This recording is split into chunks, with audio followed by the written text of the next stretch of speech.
Simple random sampling, atau bisa disebut dengan acak sederhana. Teknik ini dapat digunakan jika populasi tidak terlalu bervariasi, homogen, dan secara geografis tidak terlalu menyebar.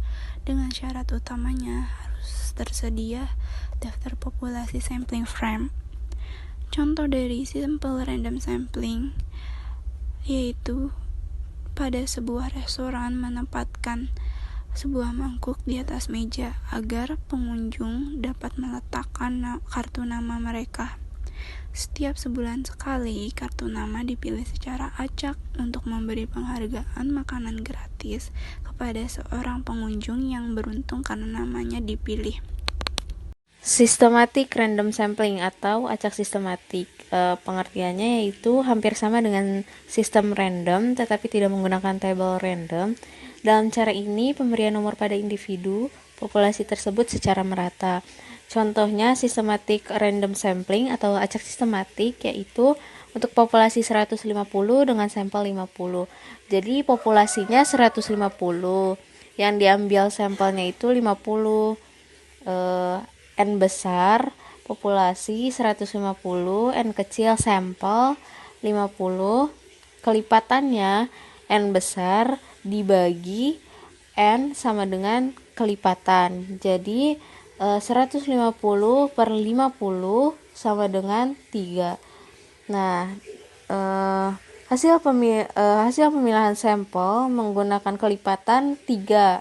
Jadi kelipatan dari 3 itu kan 3, 6, 9, 12, 15, dan seterusnya sampai dengan jumlah 50. 50-nya itu kan dari sampelnya. Nah, pokoknya kelipatan 3-nya sampai mentok ke angka 50. Nah, dari hasil kelipatannya itu kan 3.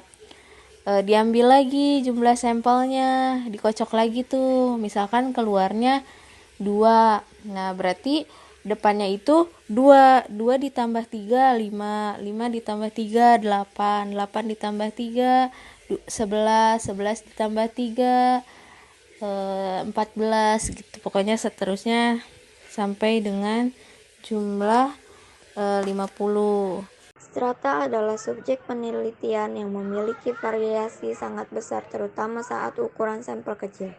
Populasi dibagi ke dalam kelompok strata dan kemudian mengambil sampel dari tiap kelompok tergantung kriteria yang ditetapkan. Jadi contohnya itu misalnya ada ibu hamil di desa A, terdapat 350 bumil. Kemudian diambil atau dilihat dari tingkat pendidikannya. Itu kan ada 4, SD, SMP, SMA, dan perguruan tinggi. Nah, di desa A itu kan ada 350 bumil. Nah, dari tingkatannya, yang SD itu ada 200 orang, yang SMP ada 50 orang, yang SMA ada 75 orang, dan yang perguruan tinggi ada 25 orang. Nah, sampel yang dibutuhkan itu adalah 100 orang. Nah, dari mana 100-nya? Itu kan dari rumus yang belum diajarkan oleh ibu, yang akan kita pelajari nanti di semester berikutnya. Oke, selanjutnya. Untuk mencari tingkat pendidikan pada bumil, ada 2 cara. Cara yang pertama itu dengan proporsional dan dengan disproporsional.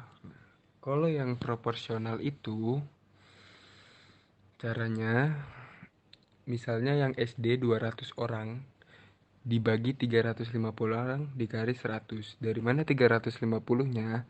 350-nya itu dari jumlah ibu hamil yang terdapat di desa A. Nah, kemudian dikali 100, dari mana 100-nya? 100-nya itu sampel yang dibutuhkan. Jadi 200 dibagi 350 dikali 100, hasilnya 57,14. Digenapkan atau dibulatkan menjadi 57. Begitu juga dengan tingkat pendidikan yang lainnya, SMP, SMA, dan perguruan tinggi. Nah, kalau yang disproporsional itu diambil sama rata dari tiap tingkatan pendidikan. Contohnya, SD kan 200 orang, SMP 50 orang, SMA 75 orang, perguruan tinggi 25 orang. Sampel yang dibutuhkan itu 100 dibagi 4 tingkatan pendidikan. 100 dibagi 4 berarti 25. Dari tiap tingkatan pendidikan diambil 25 orang. Contohnya berarti dari SD 25 orang, SMP 25 orang, SMA 25 orang, dan perguruan tinggi 25 orang.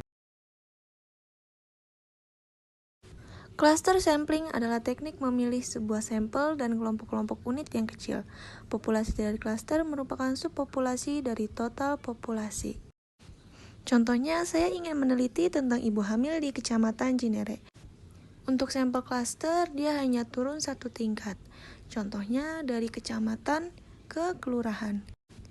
Ibu hamil di Kecamatan Cinere ini populasinya ada 350 dan sampel yang saya ambil itu 100.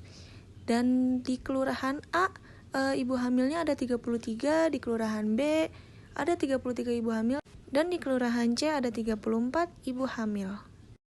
Mungkin setelah penjelasan tadi teman-teman ada yang bertanya-tanya, dari 350 populasi, kok bisa yang diambil sampelnya tuh hanya 100 dan dapat 100-nya itu dari mana? Jadi nanti teman-teman gak perlu lagi mikirin dapat 100-nya dari mana ya, karena itu ada rumusnya sendiri dan kita gak belajar sekarang. Gitu teman-teman.